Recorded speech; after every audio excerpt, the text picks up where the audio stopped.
முகப்பொலிவிற்கு உருளைக்கிழங்கு போதும், ஒரு வாரத்தில் முகம் ஜொலிக்கும். முகத்தின் அழகு என்பது அதன் பளபளப்பும் சீரான நிறமும் தான். ஆனால் சூரிய வெப்பம், தூசி மாசுபாடு, ஹார்மோன் மாற்றங்கள், முறையற்ற உணவு பழக்கங்கள் என ஏராளமான காரணங்களால் முகத்தில் கரும்புள்ளிகள் உருவாக ஆரம்பிக்கின்றன. ஆரம்பத்தில் லேசாக தெரிந்தாலும் கவனிக்காமல் விட்டால் அது தீவிரமடைந்து முகத்தின் ஒளியை மறைக்கும்.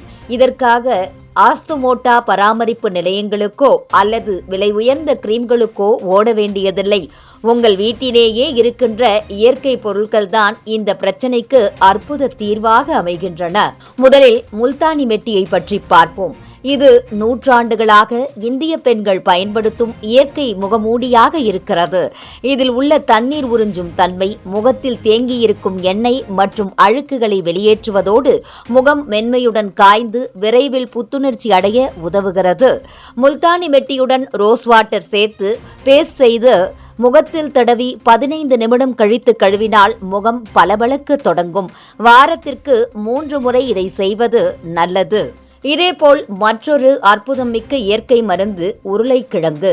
இது வெறும் சமையலுக்கான பொருள் மட்டுமல்ல, அழகுக்கான மருந்தும் கூட. உருளைக்கிழங்கில் உள்ள சிட்ரிக் ஆசிட் மற்றும் வைட்டமின் சி ஆகியவை முகத்தின் நிறத்தை ஒப்புமையாக்கும் சக்தி கொண்டவை. உருளைக்கிழங்கை தோல் உரித்து சிறு துண்டுகளாக்கி மிக்சியில் அரைத்து பேஸ்ட் செய்து முகத்தில் பூச வேண்டும். 20 நிமிடங்களுக்கு பிறகு குளிர்ந்த நீரில் கழுவினால் முகத்தில் உள்ள கருப்பு தழும்புகள், கரும்புள்ளிகள் குறைந்து வெண்மை மின்னத் தொடங்கும். இந்த 2 வழிகளும் மிக எளியவை. ஆனால் தொடர்ந்து பயன்படுத்தப்படும் பொறுமை வேண்டும்.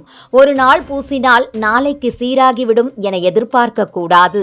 இயற்கை என்றால் மெல்ல மெல்ல மாற்றம் தரும். ஆனால் அதன் விளைவுகள் நீடித்து இருக்கும். ஒரே மாதத்தில் முகத்தில் பரிசுத்தம், பொலிவு தெளிவாக தெரியும். தொடர்ந்து செய்தாலே போதுமானது. பல்வேறு வண்ணங்கள் மற்றும் வாசனையுடன் வரும் கிரீம்கள் சீக்கிரம் விளைவாக பளபளப்பாக மாற்றுவது போல தோன்றினாலும் பின் விளைவுகள் பல. சில சமயங்களில் முகத்தில் வழுக்கைகள், எரிச்சல், வறட்சி போன்றவற்றையும் ஏற்படுத்தும். அதனால் இயற்கையான வழியே சிறந்தது. இதில் பக்க விளைவு கிடையாது. மேலும் செலவில்லாமல் வீட்டிலேயே செய்யும் முறையாதலால் எல்லோருக்கும் ஏற்றது. அதுக்கு அடுத்து செகண்ட் பெனிஃபிட் என்னன்னா, நம்ம ஃபேஸில் இருக்க போர்ஸ்னா என்னன்னா, சின்ன சின்ன ஓட்டைகள் மாதிரி இருக்கும், அங்கங்கே சின்ன சின்ன ஓட்டைகள் இருக்கும். அது மாதிரி என்லார்ஜான ஓட்டைகள் எல்லாத்தையும் இது என்ன பண்ணுன்னா சுருங்க வைக்கும். அந்த ரெமெடி எப்படி தயாரிக்கலாம்னு சொல்லி தான் இப்போ பார்க்க போகிறோம்.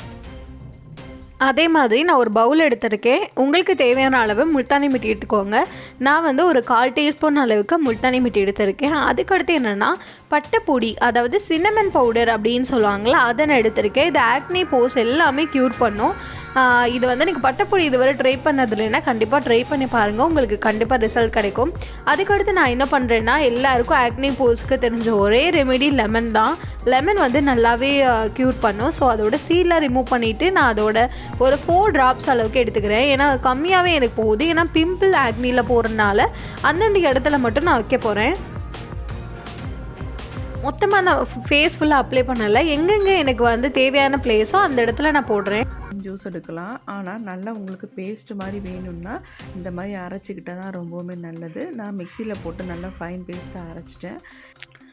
அரைச்ச பேஸ்ட்டை நம்ம ஒரு பவுலுக்கு மாற்றிடலாம். பாருங்கள், இந்த அளவுக்கு நமக்கு ஜூஸ் கிடச்சிருக்கு. நீங்கள் அதிகமாக வேணும்னா இன்னொரு பொட்டேட்டோ கூட சேர்த்து அரைச்சிக்கோங்க. இப்போ அரைச்ச பேஸ்ட்டை நம்ம இன்னொரு பவுலுக்கு 2 ஸ்பூன் மட்டும் எடுத்துக்கலாம். பாக்கி வந்து நம்ம ஃபேஸ் மாஸ்க்குக்கு யூஸ் பண்ணிக்கலாம். இப்போ இதில் வந்து ரா மில்க் தான் சேர்க்குறேன் நான். அதுக்கப்புறமா கஸ்தூரி மஞ்சள் தூள் தான் சேர்த்துக்கிறேன். நீங்கள் வந்து கண்டிப்பாக கஸ்தூரி மஞ்சள் தூளை சேர்த்துக்கோங்க. பிம்பிள்ஸ் இருக்கிறவங்களுக்கு ரொம்பவுமே நமக்கு யூஸ்ஃபுல்லாக இருக்கும். ஆக்னி மார்க்ஸ்லாம் இருந்தால் அதெல்லாம் க்யூர் பண்ணிவிடும். அடுத்து நம்ம ஹனி எடுத்துக்கலாம். 1/4 ஸ்பூன் ஹனி சேர்த்துக்கிறேன். இப்போ நல்லா மிக்ஸ் பண்ணிக்கலாம். இதை இப்போ வந்து ஃபேஸில் நம்ம அப்ளை பண்ண போகிறோம்.